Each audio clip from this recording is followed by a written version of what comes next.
Hello everyone, मेरा नाम है नितेश चौहान। आप देख रहे हैं हमारा चैनल साइंस कारी। तो अब हम लोग बढ़ चले हैं लॉज ऑफ मोशन के पार्ट 4 की तरफ। तो चलिए शुरू करते हैं।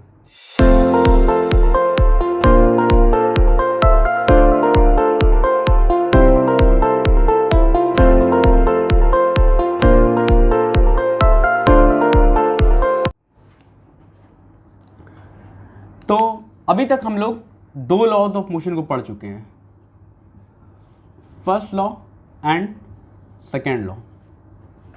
ठीक है, और दोनों से हमको कुछ कुछ बात समझ में आया। जैसे कि फर्स्ट लॉ से हमको ये पता चला कि अगर किसी बॉडी को मोशन में लाना है या फिर उसको रेस्ट में लाना है, बेसिकली कह सकते हैं कि उसका स्टेट ऑफ मोशन को बदलना है, तो वी रिक्वायर अ फोर्स। हमको इसके लिए एक फोर्स चाहिए। ठीक है, तो पहला यहाँ पे फोर्स के कारण का पता चला कि फोर्स चाहिए क्यों। फर्स्ट लॉ में ये एक्सप्लेन किया गया। सेकेंड लॉ में फोर्स का मैग्नीट्यूड आ गया, कैलकुलेशन हो गया, क्या फॉर्मूला F = ma, और ये पता चलने लगा कि कितना एक्सेलरेशन के लिए कितना फोर्स रिक्वायर्ड है। ठीक है, तो अभी तक दो लॉ जो भी हम पढ़े हैं उसमें ये दोनों चीज़ डिस्कस हुआ है, लेकिन ये वाला बात डिस्कस नहीं हुआ कि जो फोर्स लगने वाला है जो ऑब्जेक्ट पे, वो किस मैनर में लगने वाला है और वो लगाएगा कौन। तो इन सब सवाल का जवाब हमको अभी तक नहीं मिला है और इसी का जवाब मिलेगा थर्ड लॉ से। ठीक है, तो हमारा हेडिंग होगा Newton's third law of motion. क्या बोलता है ये, देखिए statement. It states that to every action there is always an opposite and equal reaction। बोल ये रहा है कि अगर कोई एक्शन होता है, एक्शन का मतलब यहाँ पे फोर्स है, कि अगर कोई फोर्स लगता है किसी ऑब्जेक्ट पे तो उसके जवाब में एक रिएक्शन फोर्स डेवलप हो जाता है। हर एक्शन के लिए एक रिएक्शन फोर्स डेवलप होता है और ये दोनों इक्वल होता है और दूसरा चीज अपोजिट होता है। इक्वल होता है और अपोजिट होता है। ठीक है, अब आगे एक और लाइन यहाँ पे आपको ध्यान देना है। The action reaction pair, the action reaction pair act on different bodies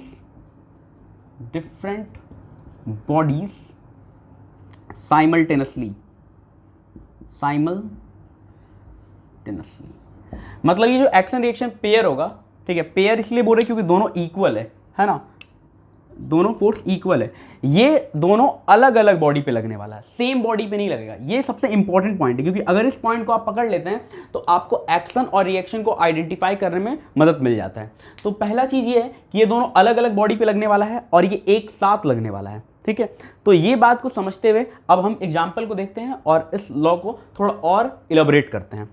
for example, मेरे पास ये एक ऑब्जेक्ट है जिसका मास है m, ये दूसरा ऑब्जेक्ट है जिसका मास है, इसका m1 ले लेते हैं, इसका m2 ले लेते हैं। ठीक है, अब according to law of gravitation ये इस पे एक फोर्स लगाएगा। ठीक है, तो मान लो ये इस पे फोर्स लगा रहा है F, ठीक है, F1। ये ऑब्जेक्ट इस पे फोर्स लगा रहा है F1। ठीक है, तो ये हो गया इसका एक्शन। अब एक्शन अगर हुआ है तो रिएक्शन होगा। ठीक है, अब रिएक्शन करेगा कौन, तो रिएक्शन वाला फोर्स ये ऑब्जेक्ट लगाएगा। ठीक है, एक्शन ये किया तो रिएक्शन ये करेगा और ये इस पे भी फोर्स लगाएगा, तो ये इस पे इधर की तरफ फोर्स लगाएगा F2। ठीक है, तो ये हो गया हमारा एक्शन और ये हो गया उसका रिएक्शन, और दोनों डिफरेंट बॉडी पे है। ये बात हम लोग ध्यान दे रहे हैं कि दोनों का दोनों डिफरेंट बॉडी पे, सेम बॉडी पे नहीं है। अब अकॉर्डिंग टू थर्ड लॉ क्या बोला जा रहा है कि ये दोनों फोर्स इक्वल होगा। मतलब क्या कि F1 is equal to F2 और साथ ही साथ अपोजिट होगा। तो अपोजिट दिखाने के लिए हम यहाँ पे एक माइनस का साइन यूज करेंगे।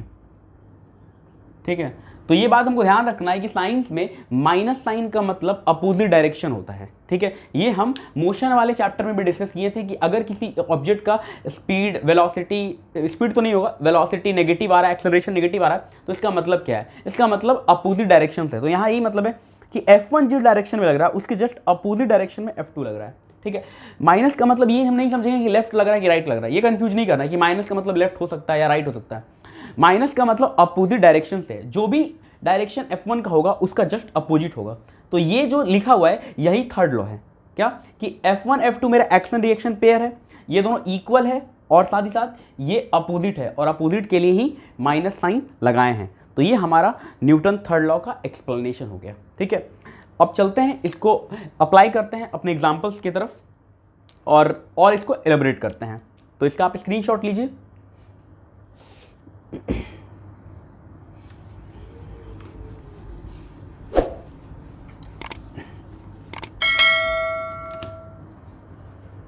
ठीक है, जैसे कि मैंने पिछले वीडियो में ये बताया था कि फर्स्ट लॉ क्या दे रहा है, सेकंड लॉ क्या दे रहा है, वैसे ही थर्ड लॉ को भी कुछ देना चाहिए। तो फर्स्ट लॉ हम लोग देखे थे, फोर्स को डिफाइन किया था, फोर्स, इनर्शिया, इनको डिफाइन किया था फर्स्ट लॉ। सेकंड लॉ इसका फॉर्मूला दिया था। थर्ड लॉ इसका ओरिजिन देने वाला है, ओरिजिन कि ये फोर्स लगा कौन रहा है, ठीक है।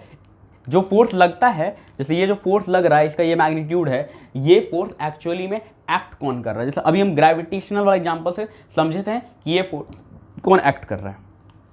तो एक और एग्जांपल की तरफ चलें और समझते हैं और डिटेल में। तो ये मान लीजिए कि आपका एक टेबल है, ठीक है, और ये ज़मीन है, अर्थ है, ठीक है, और इसके ऊपर एक बुक रखा हुआ है, टेबल के ऊपर एक बुक रखा हुआ है। तो हर ऑब्जेक्ट के ऊपर अर्थ अपना फोर्स लगाता है, ग्रेविटेशनल फोर्स, ठीक है। तो ये हो गया मेरा एक्शन। ये कौन लगाया? अर्थ लगा, ये अर्थ का सेंटर है, ठीक है, दिस इज अर्थ। अब हमने पहले पढ़ा एक फोर्स जो कि था नॉर्मल रिएक्शन फोर्स। तो याद होगा कि नॉर्मल रिएक्शन फोर्स ये टेबल इस ऑब्जेक्ट के ऊपर या बुक के ऊपर की तरफ लगा रहा है, ठीक है। वहां पे हम ये समझाए थे कि ये ऑब्जेक्ट में कोई मोशन नहीं है ना, मतलब ये रेस्ट में है, और रेस्ट में तब रहेगा जब नेट फोर्स 0 होगा। पिछले वीडियो में समझाए थे। तो नेट फोर्स 0 करने के लिए जितना फोर्स नीचे लग रहा है उतना फोर्स ऊपर लग रहा है, मतलब ये दोनों फोर्स इक्वल है और ये दोनों अब फोर्स अपोजिट है। लेकिन क्या ये एक्शन रिएक्शन पेयर है? मेरा मेन सवाल ये है, क्या ये दोनों फोर्स एक्शन रिएक्शन है? तो जवाब है नहीं। क्यों? क्योंकि दोनों फोर्स बुक पे लग रहा है, और अभी हम लोग क्या पढ़े कि अगर उसको एक्शन रिएक्शन होना है तो दोनों को अलग अलग ऑब्जेक्ट पे लगना पड़ेगा। इसका मतलब ये एक्शन रिएक्शन नहीं है। तो यहां पर हमको एक्शन और रिएक्शन पेयर को आइडेंटिफाई करना है। कैसे करेंगे? तो अर्थ बुक पे फोर्स लगाया तो बुक भी अर्थ पे फोर्स लगाएगा, ये हुआ रिएक्शन। अर्थ इस पे एक्शन किया, ठीक है, ये हो गया मेरा एक्शन ए। तो इसका रिएक्शन बुक अर्थ पे फोर्स लगाएगा ऊपर की तरफ, ठीक है, तो वो भी ए फोर्स लगाएगा। क्लियर है? तो इसका एक्शन का रिएक्शन ये हो रहा है, मतलब अगर अर्थ बुक पे फोर्स लगा रहा है तो बुक भी अर्थ पे फोर्स लगाएगा, और जितना फोर्स अर्थ बुक पे लगा रहा है उतना ही फोर्स बुक भी अर्थ पे लगाएगा। दोनों सेम होगा लेकिन अपोजिट डायरेक्शन में होगा, ठीक है। ये हो गया। अब ये आर कहाँ से आया और इसका रिएक्शन या एक्शन कौन है? तो जब ये ऑब्जेक्ट पे अर्थ फोर्स लगा रहा है तो ऑब्जेक्ट तो टेबल पे रखा हुआ है और ऑब्जेक्ट नीचे जाना चाहता है, due to its own gravity नीचे जाना चाहता है, लेकिन टेबल उसको रोक के रखा हुआ है। तो इसका मतलब ये बुक जो है टेबल पे फोर्स लगा रहा है, बुक टेबल को पुश कर रहा है ताकि वो नीचे चला जाए। मतलब ये बुक इस टेबल के ऊपर एक डाउनवर्ड फोर्स लगा रहा है, और ये फोर्स ये एक्शन के इक्वल ही है, सेम फोर्स लगा रहा है। तो बुक टेबल पे फोर्स लगाया तो ये हो गया उसका एक्शन, ठीक है। अब टेबल क्या करेगा? बुक पे भी फोर्स लगाएगा, ये हो गया उसका रिएक्शन। मतलब ये और ये एक्शन रिएक्शन पेयर है, ये और ये एक्शन रिएक्शन पेयर है। तो हमको इस तरह से एक्शन रिएक्शन पेयर समझना है कि वो अलग अलग ऑब्जेक्ट पे होना चाहिए। जैसे यहाँ पे बुक पे है और अर्थ पे है, यहाँ पर बुक पे है और टेबल पे है, ठीक है। जो आपका बुक टेक्स्ट बुक है उसमें थोड़ा सा कंफ्यूज कर दिया है फिगर को बना के, उसमें ये फिगर दिखा के इसको एक्शन रिएक्शन बोल दिया, जो कि गलत बात है, क्योंकि आप बुक को अगर डिटेल में पढ़ेंगे तो वहाँ पे साफ साफ लिखा हुआ है कि एक्शन रिएक्शन पेयर अलग अलग ऑब्जेक्ट पे होना चाहिए। तो उम्मीद कर रहे हैं ये एग्जाम्पल से एक्शन रिएक्शन को हम लोग समझ पा रहे हैं और ये पूरी तरह से क्लियर हो गया है। चलिए, तो अब मूव करेंगे इसके एप्लीकेशन की तरफ।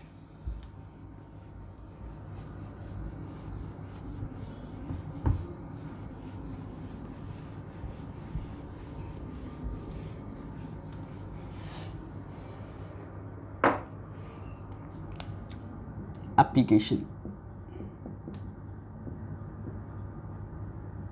तो एप्लीकेशन तो ढेर सारा है, लेकिन हमको मेन चीज समझना है, मेन मुद्दा हमको समझना है, ठीक है। सबसे पहला है bullet firing from a gun, gun से बुलेट फायर किया जा रहा है, ये हमारा गन है।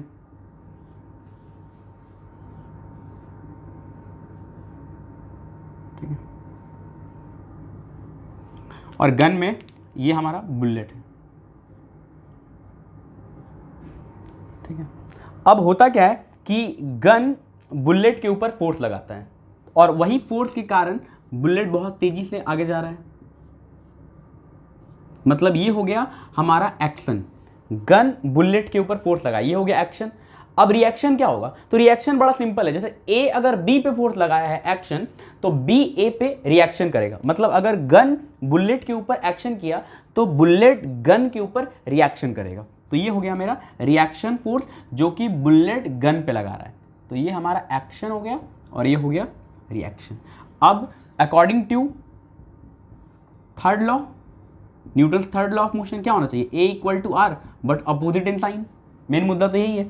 ठीक है, अब होता क्या है कि जब गन बुलेट पे फोर्स लगाता है तो बुलेट बहुत छोटा है तो उसको बहुत ज़्यादा फोर्स फील होता है, तो बहुत तेजी से आगे जाता है।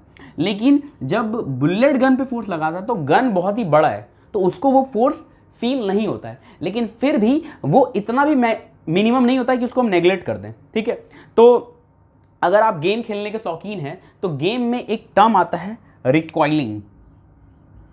आजकल पबजी का ज़माना चल रहा है, बहुत सारा शूटिंग गेम चल रहा है जिसमें फायर करना होता है, तो वहाँ पे गन का रिकॉइलिंग मैटर करता है कि रिकॉइलिंग कितना है। गन का रिकॉइलिंग जितना कम होगा उतना वो बेस्ट गन होगा, उतना वो स्टेबल शूट कर पाएगा आराम से। ये सब आप लोग गेम्स में समझ सकते हैं। ठीक है, तो यहाँ पर ये जो आर रिएक्शन फोर्स है इसी को हम रिकॉइलिंग कहते हैं। ठीक है, ये जो इसके वजह से होता क्या है, इसकी वजह से गन थोड़ा सा पीछे आता है, मतलब वो थोड़ा झटका लेता है।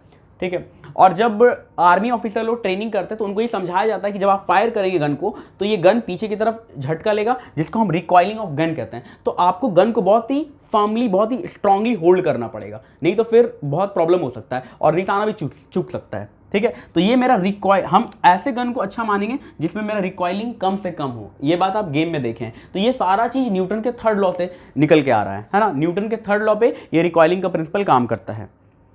ठीक है, तो ये वाला एकदम क्लियर हो चुका है। नेक्स्ट, मोशन ऑफ रॉकेट, ये पहला हो गया। Second, rocket, motion of rocket, तो ये हमारा रॉकेट है।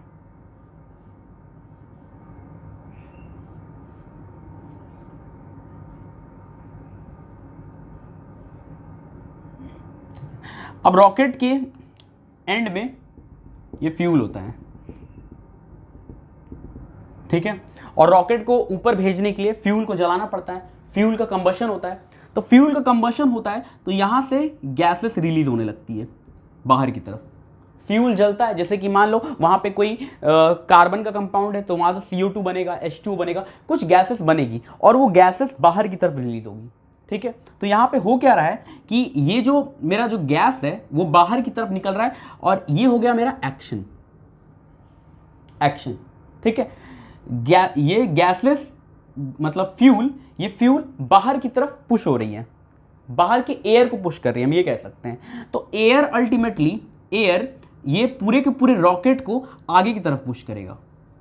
ठीक है, ये गैस एयर को पुश किया पीछे की तरफ। ठीक है, ये हो गया एक्शन। तो एयर पूरे रॉकेट को आगे की तरफ पुश करेगा, ये हो गया उसका रिएक्शन। और ये भी वही बात है कि एक्शन और रिएक्शन इक्वल होना चाहिए, अपोजिट होना चाहिए, अपोजिट है। और इसी प्रिंसिपल पे मेरा रॉकेट काम करता है और रॉकेट आसानी से ऊपर की तरफ जाते जाता है। ठीक है, सेम एग्जांपल हम लोग बोट में भी देख सकते हैं। Third, boat. ठीक है, तो ये हमारा मान लीजिए बोट है।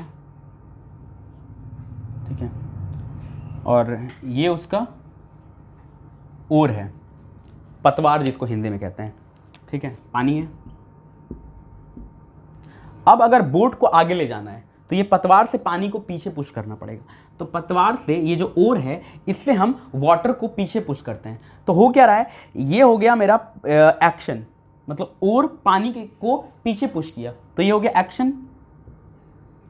ओर पानी को पीछे की तरफ पुश किया, तो रिजल्टेंट क्या होगा? तो अभी हम समझाएं कि अगर ए बी की तरफ फोर्स लगा रहा है, ए बी पे फोर्स लगा रहा है, तो इसका रिजल्टेंट बी ए पे फोर्स लगाएगा, है ना, मतलब रिएक्शन। तो पतवार पानी के ऊपर फोर्स लगाया ए, तो पानी पतवार के ऊपर नहीं, वहां पर जितना चाहिए सब पे फोर्स लगा देगा, सिर्फ पतवार पे ही नहीं। क्योंकि होता क्या है कि जब पतवार से पानी को पुश करते तो उसको उठा लिया जाता, और को ऐसे पुश करके उठा लेते हैं हम लोग, है ना। तो अब पानी जो है वो हर चीज पे फोर्स लगाएगा। तो यहां पर और क्या कनेक्टेड है, तो ये पूरा बोट कनेक्टेड है, और से पूरा बोट कनेक्टेड है। तो और पानी को पीछे पुश किया और पानी पूरा का पूरा बोट के सिस्टम को आगे की तरफ पुश किया। ये वैसे ही है जैसे गैस इसको पुश किया एयर को, तो एयर पूरे रॉकेट को आगे पुश किया, सेम यहाँ पे हो रहा है, ये इसको आगे पुश करेगा और ये एक्शन रिएक्शन इक्वल होगा, अपोजिट होगा, ठीक है। और यही रिएक्शन फोर्स से बोट आगे बढ़ जाएगा। सेम प्रिंसिपल काम करता है जब हम लोग स्विमिंग करते हैं। स्विमिंग करते वक्त हमारा हाथ पानी को पीछे की तरफ पुश करता है, ठीक है। तो मेरे हाथ से पानी पे फोर्स लग रहा है पीछे, मतलब हो गया एक्शन। अब पानी सिर्फ हाथ पे फोर्स नहीं लगाएगा, पूरे बॉडी पे फोर्स लगाएगा, और पानी का रिएक्शन फोर्स पूरे बॉडी पे होगा, और उससे हम लोग आगे जाएंगे।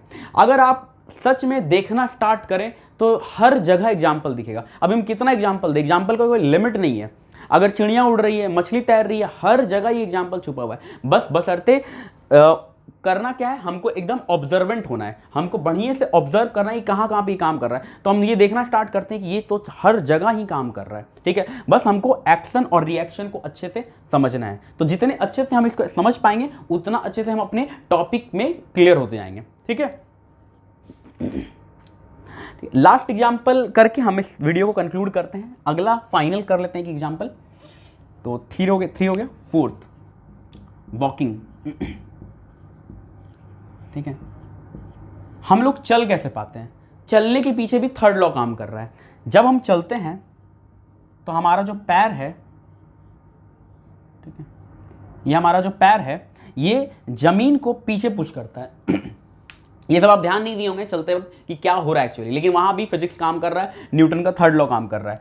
चलते वक्त क्या करना होता है, ये पैर के हेड, ये जो टो है, टो वाला पार्ट, वहां से हम जमीन को पीछे पुश करते हैं।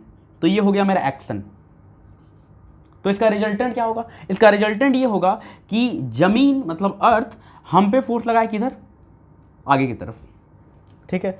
अब यहां देखना है कि एक्शन रिएक्शन अलग अलग बॉडी पे, एक्शन किस पे, अर्थ पे, और रिएक्शन किस पे, पैर पे, ठीक है। पैर या फीट अर्थ को पीछे की तरफ पुश किया तो ये हो गया एक्शन, और उसका रिएक्शन अर्थ पैर को आगे की तरफ पुश किया, ये हो गया उसका रिएक्शन, ठीक है। तो इस तरह से हम अगर पीछे पुश करेंगे अर्थ को, तो अर्थ तो स्टेबल है, वो तो पीछे पुश होगा नहीं, ठीक है। उसके जवाब में हम पे जब फोर्स लगेगा तो हम आगे बढ़ जाएंगे, ठीक है। और ये वाला चीज एकदम उल्टा हो सकता है या फिर गड़बड़ हो सकता है जब जमीन स्लिपरी हो या फिर कीचड़ हो, या फिर कभी आप लोग देखें कि केले के छिलके पे पैर रख दिया, आदमी स्लिप हो गया। क्यों, जब कीचड़ है या स्लिपरी है, तो जब वो यहां से पुश कर रहा है अर्थ को, तो अर्थ की जगह वो स्लिपरी चीज आ चुका है। अब स्लिपरी चीज यहां से स्लिप हो गया, तो स्लिप हुआ तो उसका पैर भी यहां से स्लिप हो गया, क्योंकि उसको तो पीछे पुश करना था अर्थ को, तो अर्थ को तो पुश नहीं किया, लेकिन वो स्लिपरी सरफेस था उसको पुश कर दिया, तो वो सरफेस भी पुश हो गया और वो उसका पैर भी पुश हो गया पीछे की तरफ, और वहां पे गिर गया। तो देखिए आप जब गिरते हैं तो फिर आगे की तरफ गिरते हैं, ये पैर पीछे जाएगा और इंसान आगे की तरफ गिर जाएगा, ठीक है। तो ये था मेरा फाइनल एग्जाम्पल जो कि न्यूटन के थर्ड लॉ ऑफ मोशन को एक्सप्लेन कर रहा था, और यहाँ पे हमने सारा एप्लीकेशन पढ़ लिया, ठीक है। तो अब बारी है वीडियो को एंड करने का। आप लोग लगातार पढ़ते रहिए, मिलेंगे अगले वीडियो में, तब तक के लिए थैंक यू वेरी मच।